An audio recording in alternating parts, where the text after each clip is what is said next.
Qué privilegio adorar y glorificar a Dios. Y qué privilegio poder declarar esa gran verdad. Este fin de semana se va a celebrar el Día de los Padres. Y como congregación no vamos a tener un servicio presencial. Ya hay un servicio que ha sido pregrabado y va a ser transmitido a las 10 de la mañana por las páginas oficiales de la iglesia, tanto por Facebook como por Instagram. Agradecemos, ¿verdad?, a aquellos que ya han planificado que van a estar con nosotros, van a conectarse y van a recibir la palabra del Señor. No es una palabra que va dirigida a los padres nada más. Obviamente hay un mensaje directo a ellos, pero es una palabra que les va a hablar a toda la familia en general. Así que les esperamos y será una bendición. Así que yo aprovecho, si usted ya tiene planes previos y no va a estar con nosotros el domingo de forma cibernética, aprovecho entonces este momento para felicitar a todos los padres de nuestra congregación y todos los padres que están viendo este video. Reconocemos el lugar tan importante, al igual que las madres, los padres juegan en nuestra vida. Yo perdí a mi papá por la enfermedad cuando tenía 14 años. Y eso me marcó y me cambió la vida para siempre. Sin embargo, el recuerdo de mi padre, los 14 años que tuve el privilegio de tener a mi papá conmigo, dejaron una marca indeleble, imborrable en mi forma de ser, en mi norte, en mi referencia y aún influyeron en mi concepto de Dios. Pero reconozco que no todo el mundo ha sido tan privilegiado como yo. Hay gente que pensar en Dios como Padre le cuesta trabajo por la referencia negativa, sea por la ausencia de ese padre biológico, o sea, por los malos recuerdos, las heridas, los conflictos internos que evocar esos recuerdos provocan y representan. A usted, yo le digo en esta noche, necesita darse la oportunidad de conocer a Dios como Padre, aunque tu padre terrenal no haya sido el que tenía que ser. Ahora bien, ¿verdad? Todo el mundo en esta sociedad tiene su opinión, y pues antes de que empiecen esos memes que van a empezar por ahí, a mujeres a decirse, pues felicidades a mí porque yo soy papá y mamá, y bueno, eso mis compañeros de la psicología lo pueden explicar mucho mejor que yo. Pero una mujer solamente puede ser una de dos cosas, no puede ser papá y mamá, puede ser papá o mamá. Un hombre no puede ser papá o mamá, puede ser papá o mamá. Pero la realidad es que más allá de competencia, reconociendo en humildad que hay un montón de padres ausentes, y que hay un montón de padres que son biológicos porque engendraron, pero no han sido padres porque no han cuidado, provisto, nutrido, dado dirección, corregido. Reconocemos, ¿verdad?, que la figura del padre en nuestra sociedad ha sido bien desvirtuada. Si usted quiere una prueba, prenda Disney Plus o vaya en YouTube y ponga Los Simpsons, y usted va a ver, no importa el capítulo que sea, el personaje del hombre es retratado como un morón, una persona que no tiene intelecto, una persona que es una excusa, ¿verdad? Pensando en inglés y hablando en español, it's a sorry excuse for a man, llamado Homero. Y esa es la imagen que ha sido implantada, no por casualidad, como parte de una agenda ideológica que pretende desvirtuar la familia nuclear y la familia tradicional, tal como Dios la diseñó. Pero a todos esos hombres que no solamente están siendo buenos padres para sus hijos, sino también están siendo influencia para los jóvenes, los amigos de sus hijos, los amigos del vecindario, los coaches de pequeñas ligas. Tengo un coach ex coach de pequeñas ligas retirado en mi congregación. O sea, la marca tan grande que puede dejar un hombre que se pone en las manos del Señor en la vida de tantos muchachos y muchachas que necesitan de un padre. Esta generación, cuando digo esta generación, hay que decir generaciones. Antes, ¿verdad?, yo me acostumbré a las definiciones de antes, pero si algo es común en nuestro tiempo es que todo el tiempo lo quieren cambiar todo. Y las definiciones, durante décadas, la generación millennial, la generación Y, empezaba en los años 1980 hasta el 1996. Y luego, el año pasado, alguien tuvo la brillante idea, no sé por qué, en la sociología o en la demografía, de cambiarla aquí hacia ahora. Los millennials empiezan del 81 en adelante, supuestamente, convirtiéndonos aquellos que nos vimos siempre como millennials en un híbrido de senials, le llaman. Generación X, no somos completamente generación X, tampoco somos completamente generación Y. Pero esa generación Y, tanto como la X, y ciertamente multiplicado al cuadrado, la generación Z o la I Generation, que es la que va después de la Y, nuestros juveniles y nuestros niños pequeños de hoy día y la que viene detrás, se le ha llamado una generación sin padres. Así que a todos los padres que están siendo no solamente padres para ellos, sino padres para otros. Es más, aprovechando que esto lo ve tanta gente, a todos aquellos que quizás están esperando hijos biológicos pero tienen la oportunidad de adoptar un hijo. La iglesia tiene que tener estos diálogos. El impacto que usted puede causar en la vida de un niño, demostrándole amor y acogiéndole en su seno. Y aunque usted no haya sido el papá biológico, convertirse en padre para el que no tiene padre. ¡Wow! Solo en el cielo. A toda esa gente, mis felicitaciones. Mi abrazo y les bendigo y les invito a seguir hacia adelante. El domingo habrá una palabra para ustedes y sus familias. Pero hoy quiero enfocar mi mirada en el Señor. Y les invito a Lucas capítulo 15. Evangelio según San Lucas en el capítulo 15. Ese capítulo es poderoso.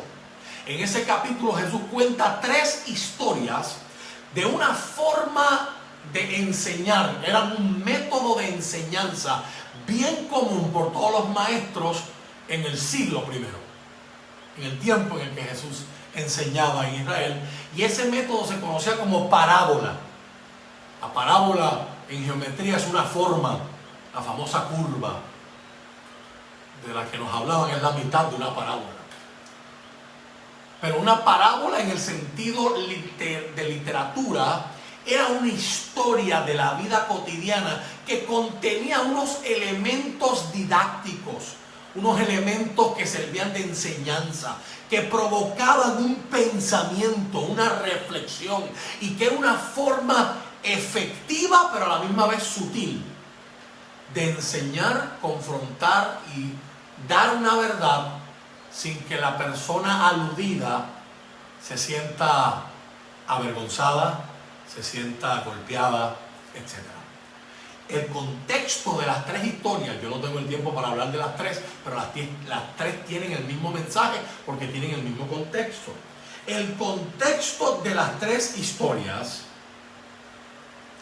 está en los primeros versos del capítulo 15 del Evangelio según San Lucas. Si usted lo mira conmigo ahí, la Nueva Traducción Viviente dice lo siguiente: los cobradores de impuestos, y hago un paréntesis ahí, los cobradores de impuestos eran la gente más odiada, parecido más o menos como los políticos hoy en nuestro tiempo, ¿verdad? Los cobradores de impuestos eran lo peor de lo peor de lo peor. ¿Por qué? Porque eran israelitas, eran judíos que tenían la autoridad del Imperio Romano para cobrar impuestos, para ser llevados a las arcas del imperio. Pero como tenían autoridad, tenían soldados a su cargo, tenían protección, tenían poder, tenían fuerza militar, nadie los podía tocar, pues ellos aprovechaban eso y eran corruptos. Dijo el famoso filósofo que el poder corrompe y el poder absoluto corrompe absolutamente. Entonces ellos se aprovechaban. Imagínese usted que el cálculo de su planilla, en aquel tiempo no hablaban de planilla, hablaban de tributo, o censos, dependiendo cuál fuera la ocasión. Usted sabe que nuestro gobierno no es el único que se inventa nuevas formas creativas de cómo sacarnos dinero a través del tributo, a través de las planillas, a través de los impuestos, etc. Todos los gobiernos lo han hecho a través de la historia, en la forma de mantenerse a ellos mismos. Pues imagínense que a usted el cómputo de acuerdo al salario que usted devengaba o el ingreso que usted tenía era $40, para dar un ejemplo. Y usted llegaba con sus $40 para pagar su planilla, pero tenía a la vez su presupuesto, tenía, ya que estoy en el pueblo y vine desde el campo, pues aprovecho y tengo que ir a la ferretería y tengo que comprar aquello. Y de momento va donde el cobrador de impuestos, y el cobrador de impuestos dice son 80. Y tú sabes que son 40. Pero no puedes hacer nada porque los soldados están del lado de la mesa de él. Y los soldados se ponen fuertes, te miran mal y dicen, paga lo que él está diciendo. Y este es alguien de tu propia sangre, un judío como tú, que sabes que le va a pagar los 40 que le tocan al imperio y los otros 40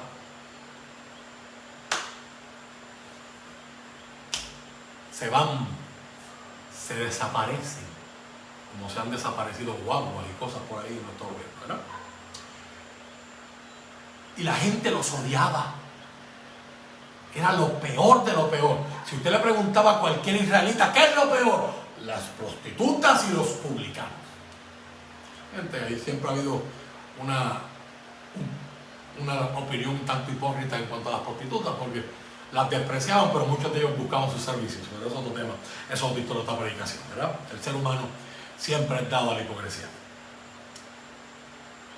Dice, los cobradores de impuestos y otros pecadores de mala fama a menudo venían a escuchar las enseñanzas de Jesús. Interesante. La gente que menos usted esperaría que estuvieran en una iglesia, en un templo. Jesús no tenía templo, pero para contextualizar nuestra realidad, era la gente que venía a buscar y quería escuchar de Jesús. Dice el verso 2, por eso los fariseos y los maestros de la ley religiosa se quejaban de que Jesús se juntaba con semejantes pecadores y hasta comía con ellos.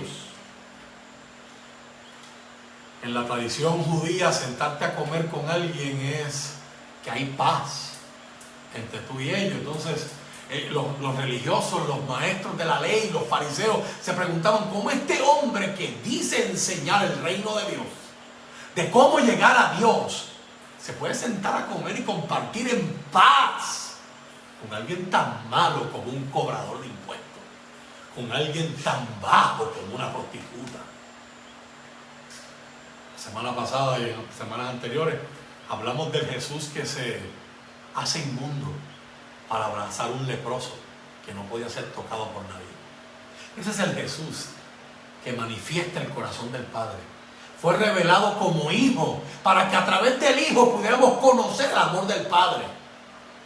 Primera de Juan capítulo 3 verso 1 dice, miren con cuán grande amor nos ha amado el Padre a través de Jesucristo, porque eso es lo que somos, sus hijos.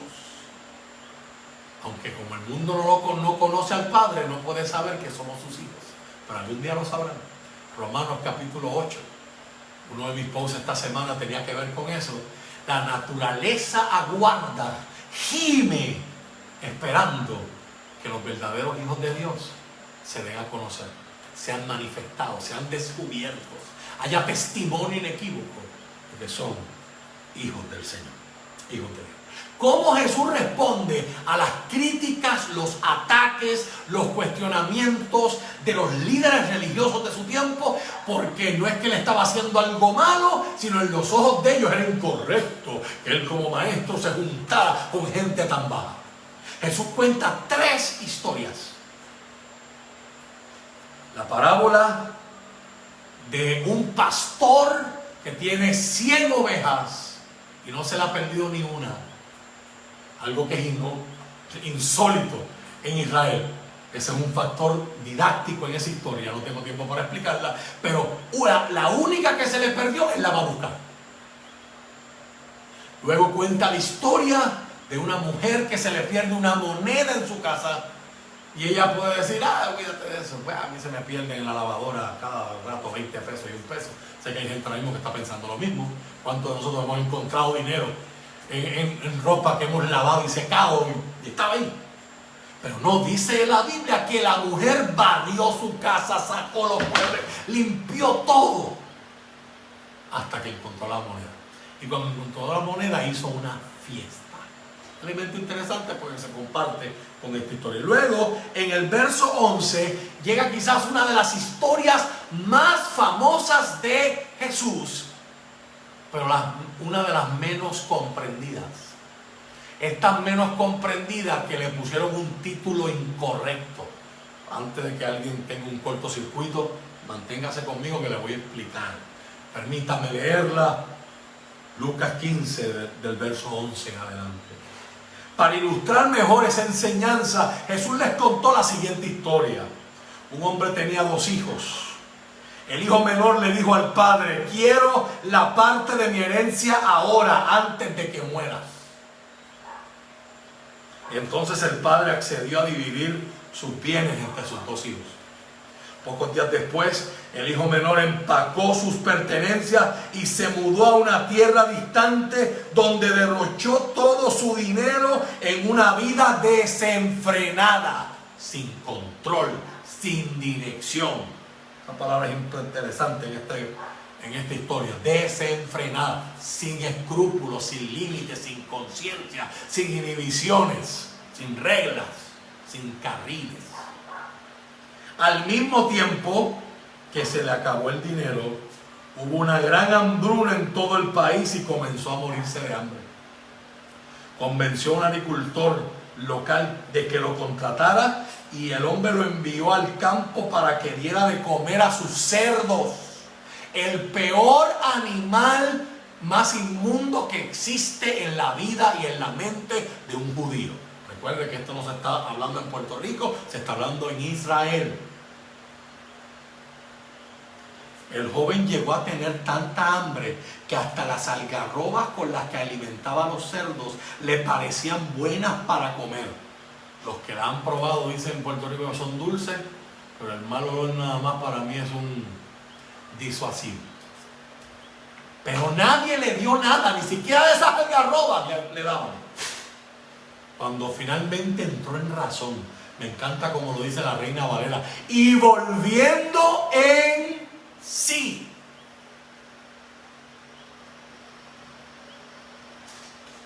se dijo a sí mismo. Hay veces que hay que tener conversaciones con uno mismo. En casa, hasta los jornaleros. ¿Quiénes son los jornaleros?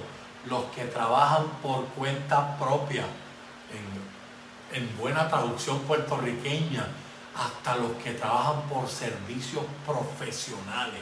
O sea, no viven en la casa, no son los asalariados, son los que han llegado a un acuerdo y trabajan por jornal. Hasta esos que vienen a hacer servicios de vez en cuando, tienen comida de sobra.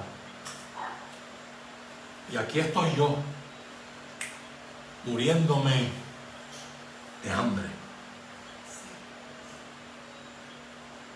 Como estoy yo muriéndome de ese lado.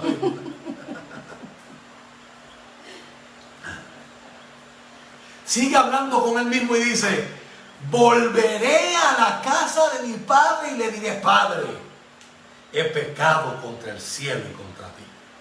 Ya no soy digno de que me llamen tu hijo. Te ruego que me contrates como un jornalero. Entonces regresó a la casa de su padre. Cuando todavía estaba lejos, su padre lo vio llegar. Lleno de amor y compasión, corrió hacia su hijo, lo abrazó y lo besó. Su hijo le dijo: Padre, he pecado contra el cielo y contra ti. Ya no soy digno de que me llamen tu hijo. Algunos manuscritos agregan: por favor, contrátame como un jornalero. Sin embargo, su padre dijo a los sirvientes: rápido, traigan la mejor túnica que haya en la casa y vístanlo. Consigan un anillo para su dedo y sandalias para sus pies. Eso nos implica en las condiciones en las que él llegó. Lo que el padre está dando son cosas que el hijo había tenido, pero no tenía ahora la hora de volver. Y cada una de esas cosas tiene un propósito y un significado. Maten al ternero, a la vaca ternera que hayamos engordado. Las que se venden, las que están preparadas para venderse.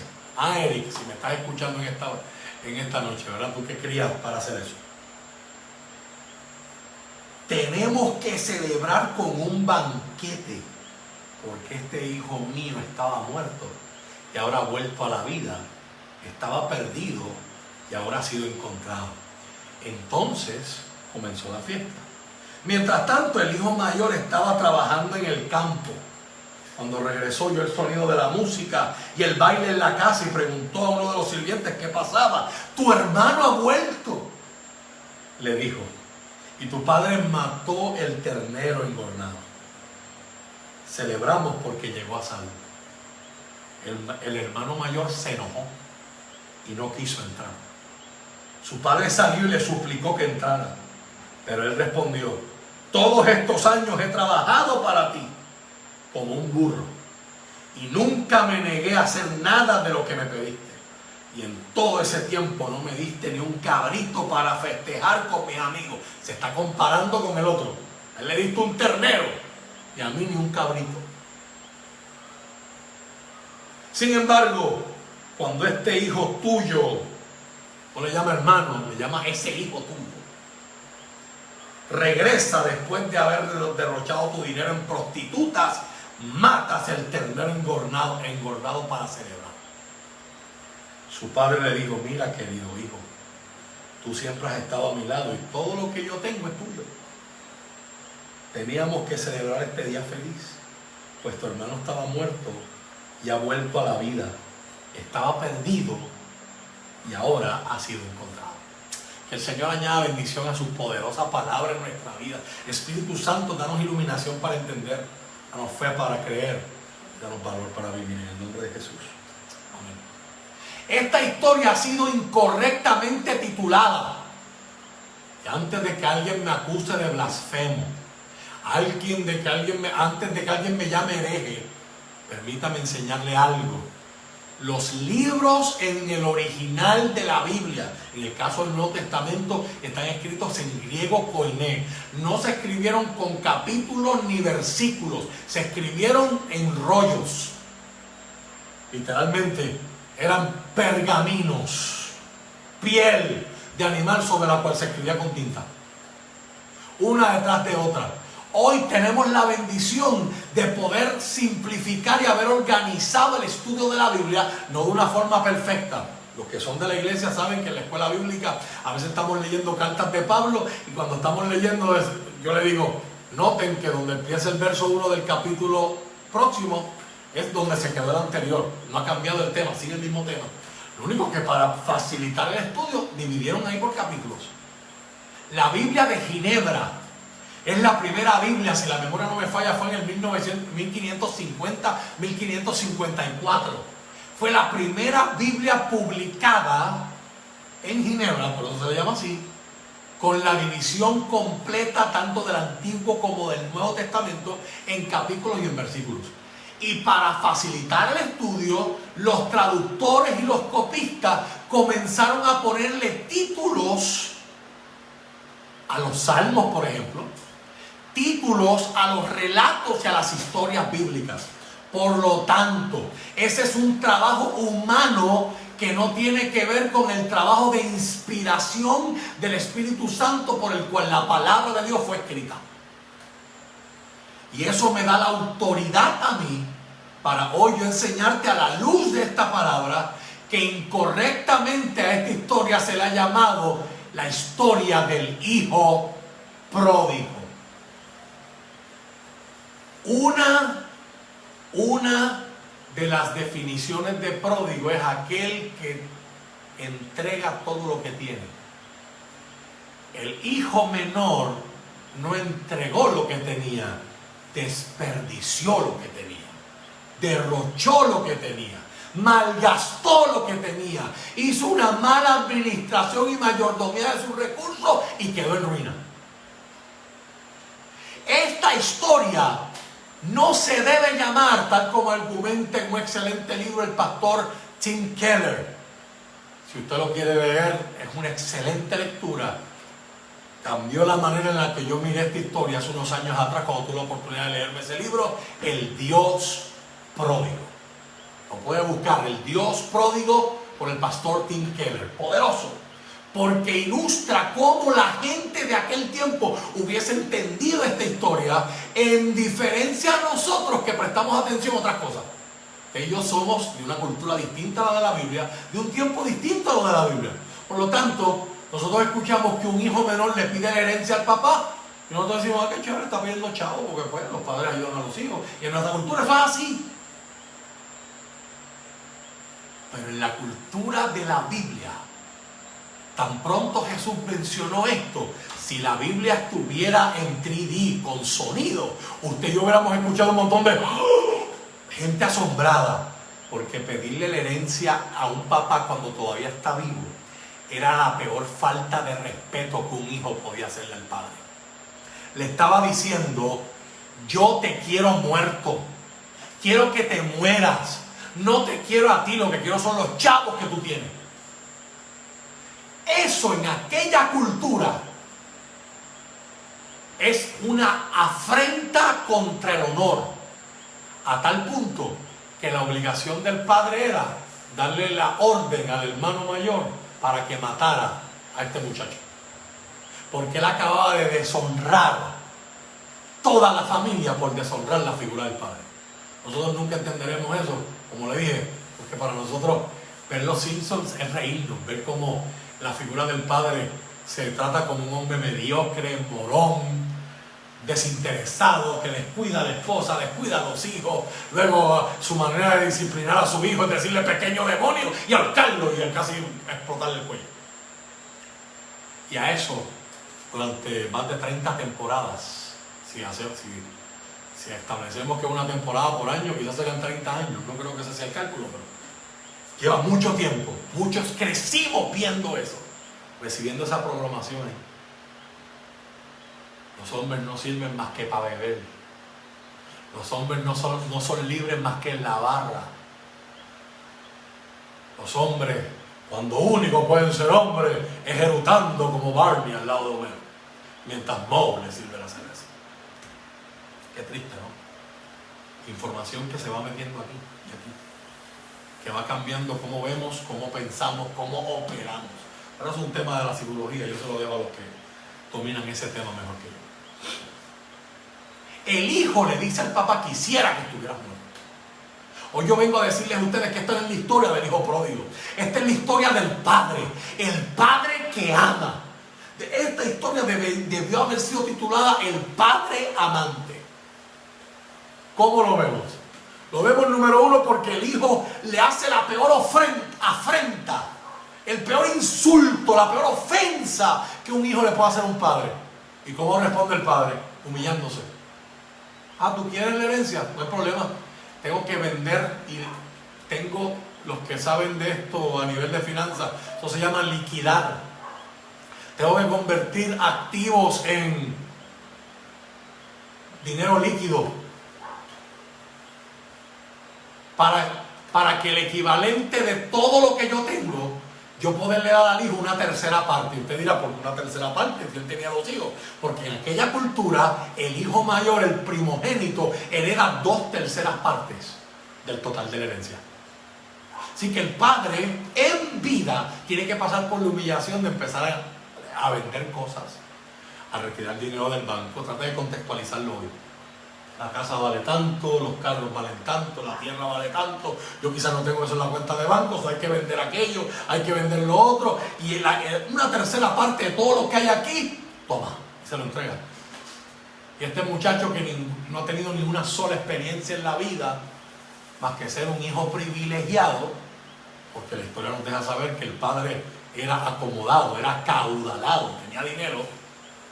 Ahora este muchacho de momento sale como un pavo real de la casa con un montón de dinero en sus manos, más del que había soñado en toda su vida. El resto es historia. El muchacho representa la vida de todos nosotros. Hemos pedido algo que no nos toca. Usted habla, pastor, yo no le he pedido a Dios ninguna herencia. Tu vida no es tuya. La Biblia declara que Dios te creó, por lo tanto, si tú eres criatura de Dios, tú le perteneces a Dios. ¿Y qué hemos hecho nosotros con nuestra vida? Otro muñequito que yo crecí viendo en los 80. Masters of the Universe. Por el poder de Grayskull, yo tengo el poder. Yo voy a vivir mi vida, yo voy a hacer lo que me da la gana. Y a mí nadie me va a controlar. Y yo voy a hacer lo que yo quiera. Y no me importa el que no quiera que no me mire. Y es mi vida. Y bla, bla, bla. Todas las pamplinas posmodernas, relativistas que se han inventado en nuestra sociedad para justificar que hemos alterado el diseño de Dios. Para justificar cosas a nuestra conveniencia. Porque protestamos, y correctamente y con razón protestamos cuando se le quita la vida a un hombre negro, pero nadie protesta, o no muchos protestan, cuando se le quita la vida a un bebé que no ha nacido todavía. Pero eso no tenemos visto en otra aplicación. Un ejemplo de las hipocresías de nuestra sociedad. Y hemos tomado algo que no es nuestro, porque si tu vida fuera tuya, tú controlarías cuántos años vives, dónde llegas, dónde no llegas.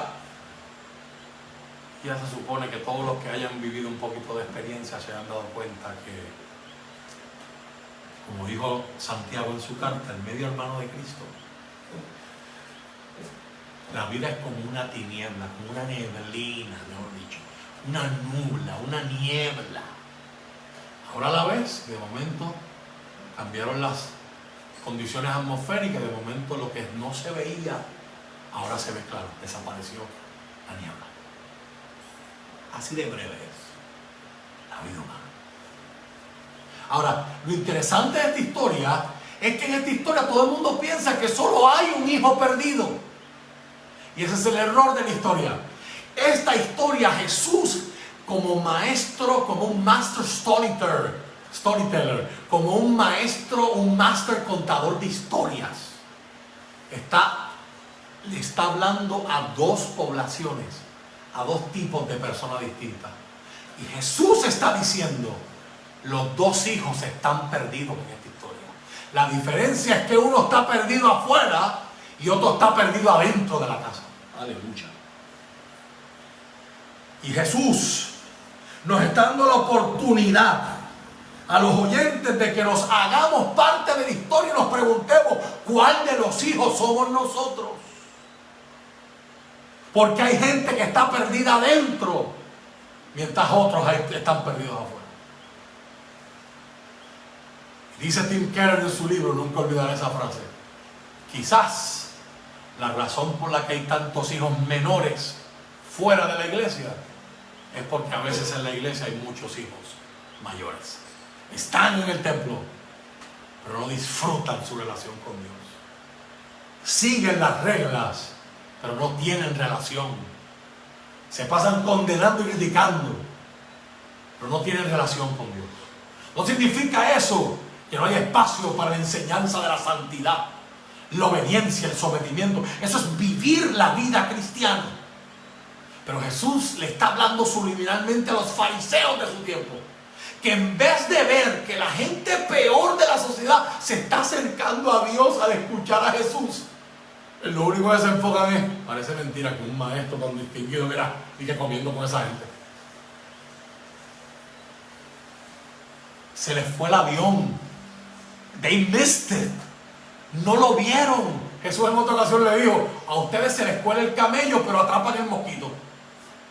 ¡Qué monstruos son! O sea, Jesús está siendo sarcástico, dice, parece mentira, se te va un camello y no lo viste, pero el mosquito, ¿qué? Lo cogí, estoy pendiente a esto, y este detallito, yo estoy, mira, y no lo dejo pasar, y el camello se le fue, porque estaban pendientes a otras cosas de acuerdo a las motivaciones de su corazón, que era autoridad, era control, era poder, era su imagen. Así que Jesús elabora las dos historias en un pedazo de tiempo bien pequeño, pero con una profundidad tan elocuente, que yo oro para que el Espíritu Santo hoy ilumine esta historia y tú te puedas ver ahí. El hijo menor representa a aquellos que han querido vivir bajo sus reglas, han dejado a Dios y han llegado a lo más profundo, a lo más bajo. Tan bajo que envidiaba la comida del animal más sucio, más vil y más inmundo, a eso ofende en Puerto Rico, de la cultura judía. Usted nunca va a ver un judío comiendo lechón. De hecho, un musulmán tampoco, eso es haram. Eso no es grato a Dios, es malo. Pero obviamente, gloria a Dios porque somos boricuas. Otro argumento a favor de los que podemos ser, a la luz de la palabra, cristianos puertorriqueños, y no tenemos que ser judíos para ser cristianos. Gloria a Dios por Hechos capítulo 15 y gloria a Dios por las cartas del apóstol Pablo que establecen eso. Muy claro, aunque otros quieran ser, siendo puertorriqueños, quieran ser judíos. Eso es otro tema, eso es otra historia, eso es otra predicación.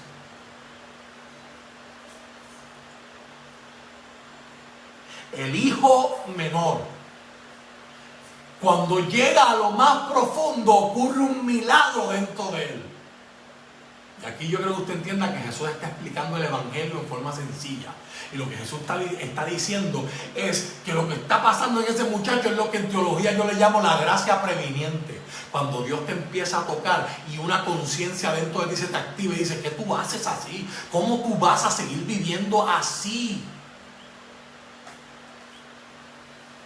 Quizás hay gente hoy que me está viendo y me está escuchando y se le prende esa voz adentro. Yo creo que tú sepas que esa voz no es remordimiento, no es que ay, mi familia está en crisis, no. Pues todo eso puede ser real, pero la verdad subyacente y la más contundente es que Dios te está llamando. Y la Biblia dice en Filipenses capítulo 2 y verso 13, lo puedes buscar, no me lo estoy inventando yo, lo dice la palabra, que Dios pone tanto el querer como el hacer. Quiere decir que cuando alguien se acerca a Dios, no es porque a mí se me ocurrió acercarme a Dios, es que yo estoy respondiendo a la iniciativa que ya Dios está poniendo en mi vida para acercarme a Él. Yo como creyente arminiano creo que yo tengo libre albedrío para decidir acercarme a Dios una vez que Él me toca, o decidir resistir su gracia y decir, no, yo me quedo en el fango, yo me quedo con las algarrobas y yo me quedo en el hoyo donde estoy. Es una decisión. Hay gente que sabe que puede estar mejor. Y hay gente que sabe que Jesús vino a abrir la puerta de la cárcel y la cárcel está abierta. Pero con todo eso ellos siguen viviendo dentro de la cárcel.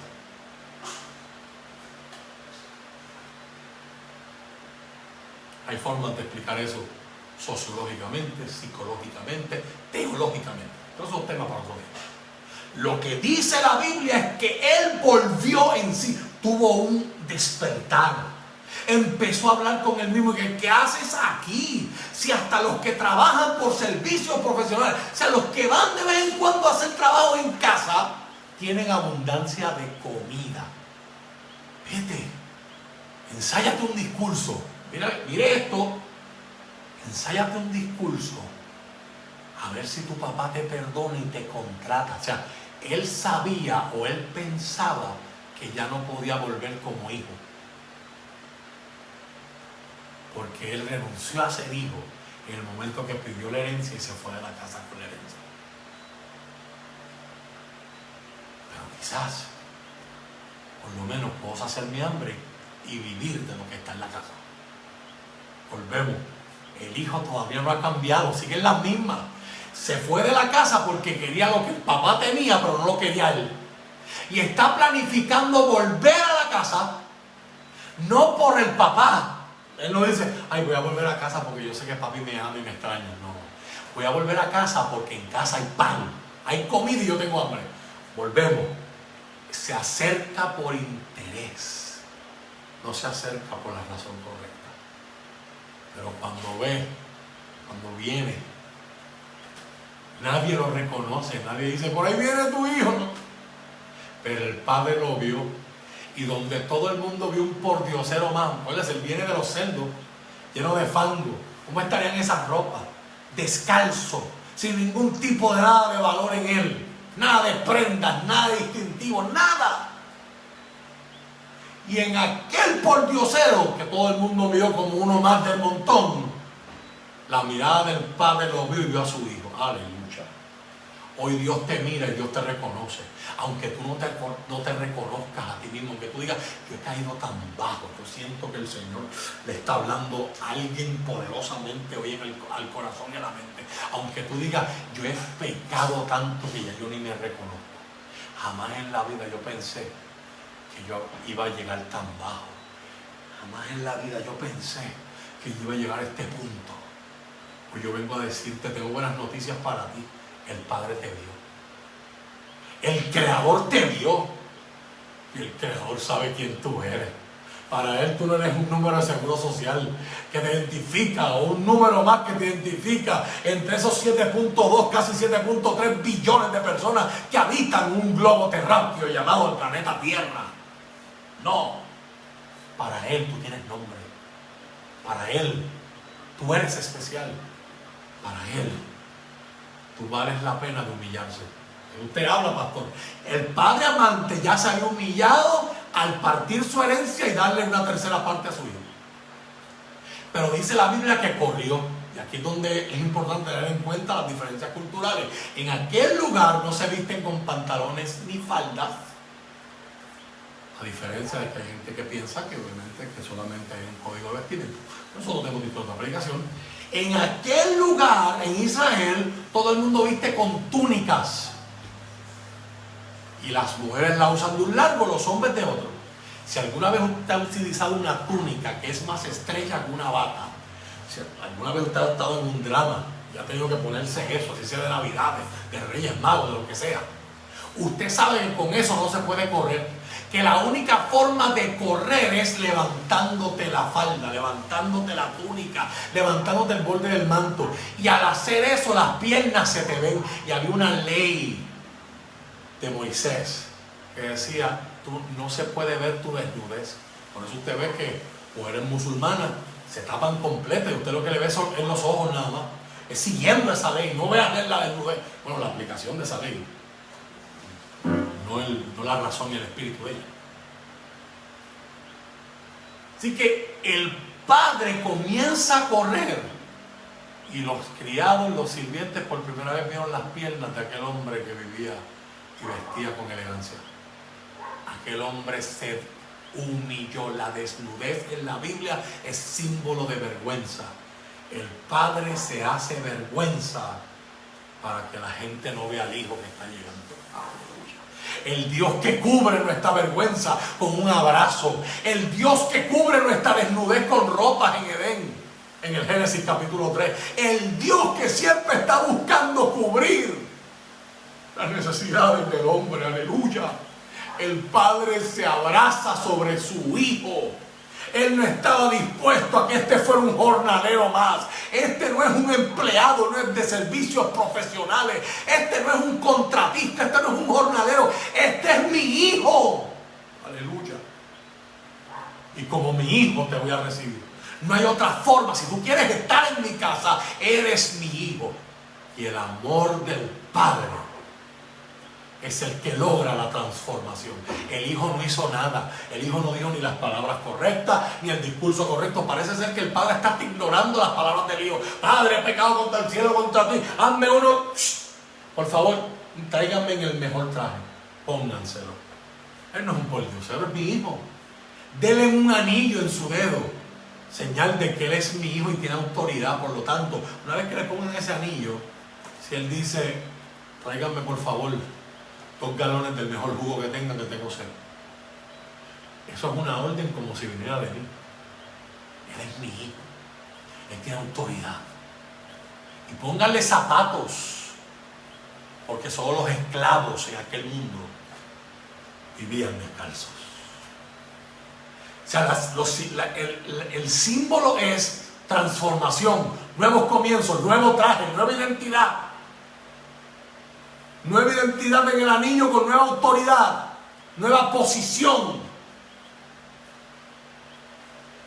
y libertad. Y se hace una fiesta, tal como Jesús había dicho, en el cielo hay fiesta cada vez que un pecador se arrepiente. Esta noche, al final de este culto, va a haber una fiesta en el cielo. Si alguien está viendo eso, dice, hoy me voy a arrepentir. Hoy me voy a postrar a los pies del Señor. Voy a reconocer que yo necesito a ese Padre en mi vida.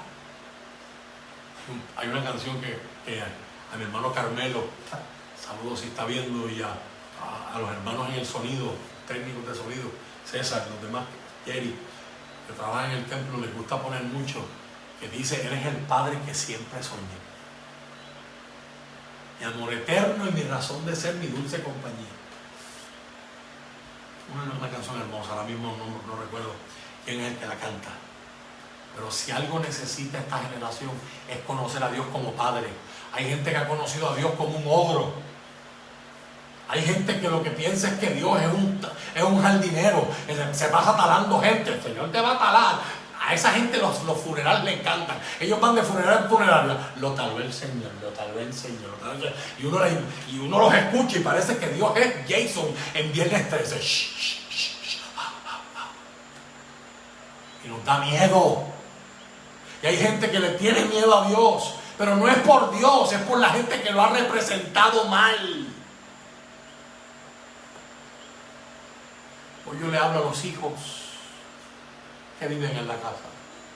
El hijo mayor estaba en la casa, tenía acceso a todo lo que tenía el padre.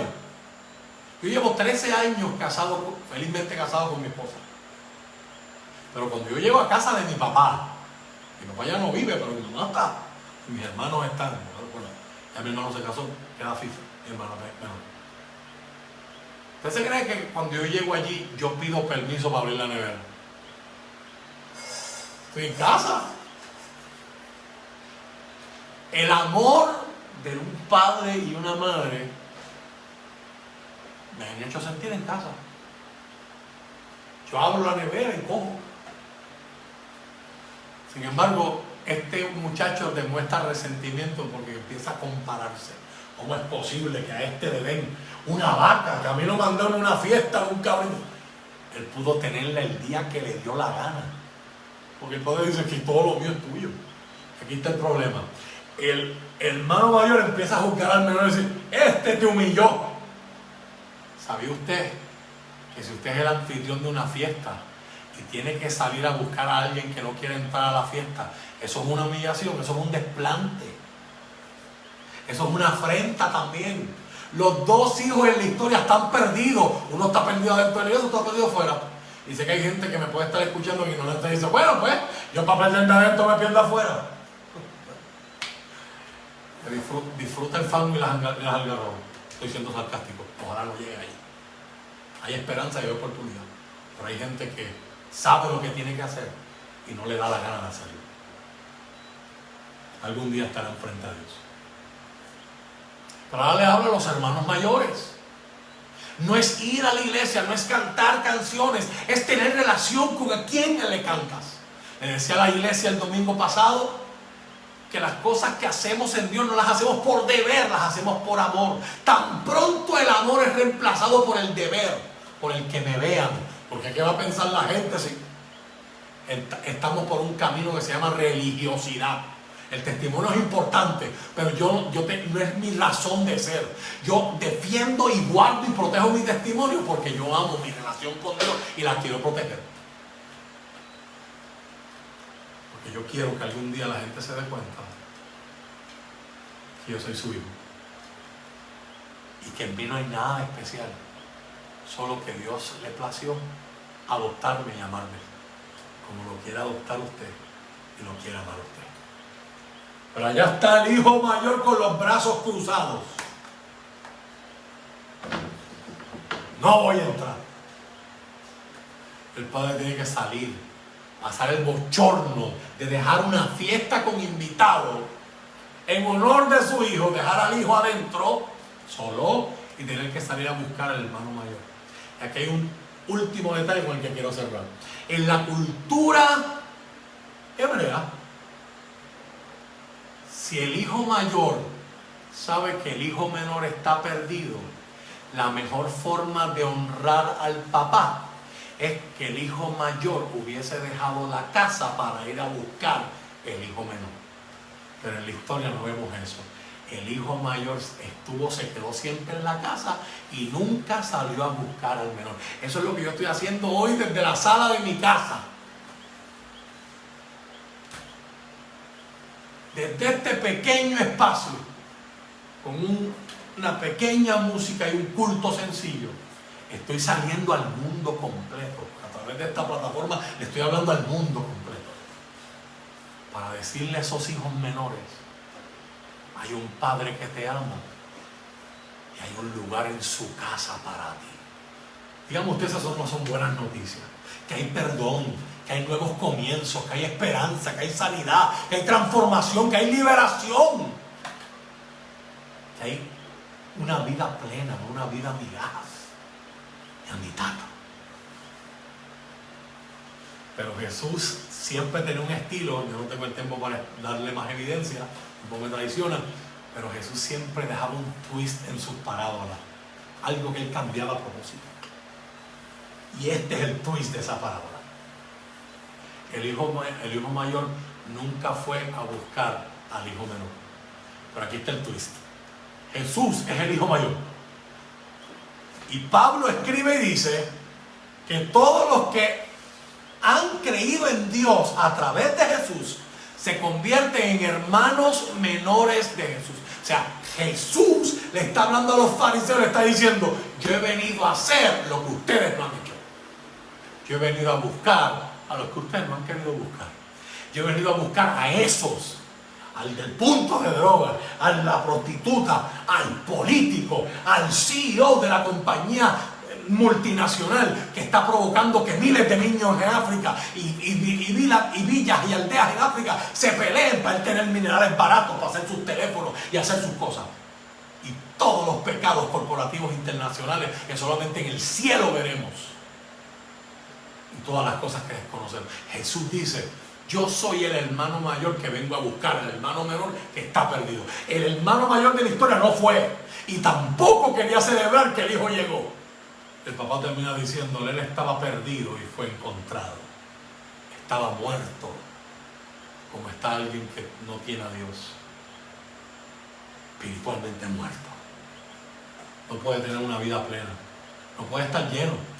Porque hay un espacio en tu corazón que tiene un tamaño específico para Dios. Y tú puedes tratar de buscarle piezas al rompecabezas, pero no entra. Empiezan pues, mujeres, sexo, alcohol, droga, fiesta, apariencia, cosas. Déjame comprarme muchas cosas. Fama, poder, autoridad, títulos universitarios. Y seguimos tratando de llenar lo que no se puede llenar, porque las piezas son buenas, pero no encajan. Van en otras partes de la vida, pero no encajan ahí. Solo Dios puede llenarte. Solo Dios puede darle sentido a la vida. No estoy diciendo que Dios te complementa, estoy diciendo que Dios te transforma. Tú no necesitas hoy a alguien que te modifique, que te complete como la película. No, tú necesitas a alguien que te cambie. Para eso hay que pedir ayuda. ¿Será esta la noche donde, al igual que el hijo pródigo, tú vas a decir: voy a volver en sí? ¿Qué haces, Rafa? Usa mi nombre porque no quiero usar el de usted. Pero ojalá usted se suyo. ¿Qué haces, Rafa? ¿Por qué sigues viviendo así, Rafa? ¿Dentro de la casa o fuera? Los dos estaban perdidos. Pero los dos tuvieron oportunidad de entrar a la casa. La historia Jesús la deja fuera a propósito. No la termina. No sabemos si el hijo mayor entró o se quedó afuera. ¿Por qué usted cree que Jesús hace eso? Porque Jesús sabe que los fariseos van a entender la historia. Van a decir: el reino de Dios está abierto. La decisión es tuya. Ojalá que los hermanos mayores entren a la fiesta y le demuestren a los menores que el cristianismo no es una religión aburrida, que el cristianismo es vida, que Cristo es vida, que aquí se disfruta. Y yo disfruto y yo jangueo al natural sin depender de una lata que me diga: no, para que haya party tiene que haber esto. ¿Quién dice? No, ese dinero Para dárselo a aquella compañía, mejor me lo como yo con un buen steak, con un buen dulce. Tengo libertad para escoger. No tengo que ser preso, no tengo que ser esclavo, no tengo que ser dominado de nada. Puedo disfrutarlo todo sin ser controlado por nada. Eso solo en Jesús se puede experimentar. Eso solo por el poder del Espíritu Santo. Mientras eso no ocurre en nuestra vida, esa transformación, ese traje nuevo, ese anillo de posición e identidad y esos zapatos de libertad no ocurren en nosotros, seguimos atados, seguimos amarrados, seguimos enredados. Hoy yo quiero invitar a terminar este culto con una expresión de adoración. ¿Cuántos hoy pueden dar gracias porque el Padre salió corriendo y te abrazó? Más allá de tu pecado, su amor, aleluya, fue más grande que tu pecado, su gracia fue más grande que tu pecado. Y es mi oración que los hijos menores que están fuera vuelvan a la casa, que los apartados que están fuera vuelvan a casa, a los caminos del Señor. Los hijos que están perdidos dentro de la casa, que sepan que estar en la casa no garantiza que eres hijo.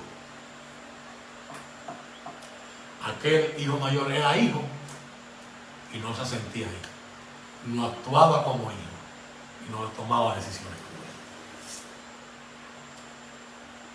como hijo. Romanos 8 dice: la creación aguarda en espera, con paciencia, la manifestación. Literalmente la palabra es apocalipsis, es algo que está escondido con un velo, como cuando los alcaldes en años de elecciones empiezan a inaugurar las estatuas y las paz y los cunetones y las cosas, y este es un busto, está dedicado a aquel hombre que vendía esclavos, y ahora por eso están tumbando las estatuas, ¿verdad? Eso es lo que está pasando en todo el mundo.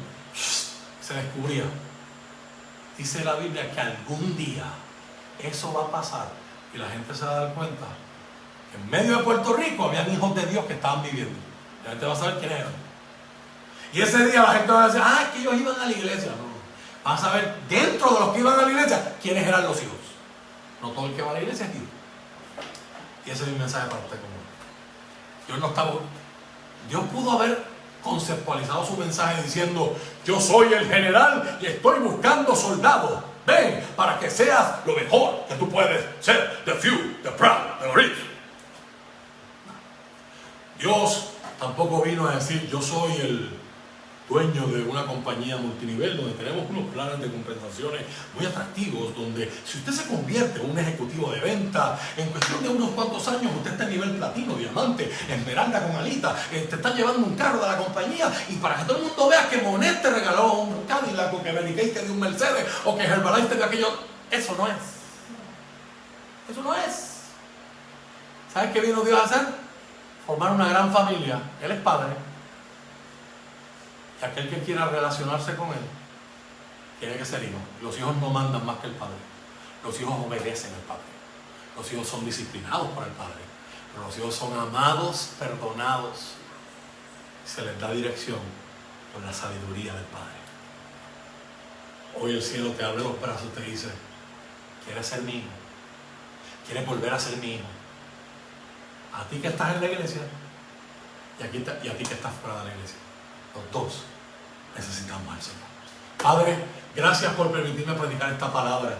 Hoy te amo, te adoro y te exalto como el Padre amante, el Padre de padres, el modelo, el que todos aspiramos, Señor, para marcar a nuestros hijos. Enséñanos. Gracias por amarnos. Hoy te presento a aquellos que han sentido convicción en su corazón de que necesitan volver a ser hijos, de que necesitan salir del fango, del cerdo, de las algarrobas, que necesitan volver y entrar a la fiesta, porque hace tiempo que descuidaron la fiesta. Señor, sálvanos, perdónanos, ayúdanos a ser tus hijos, en el nombre de Jesús. Amén y amén.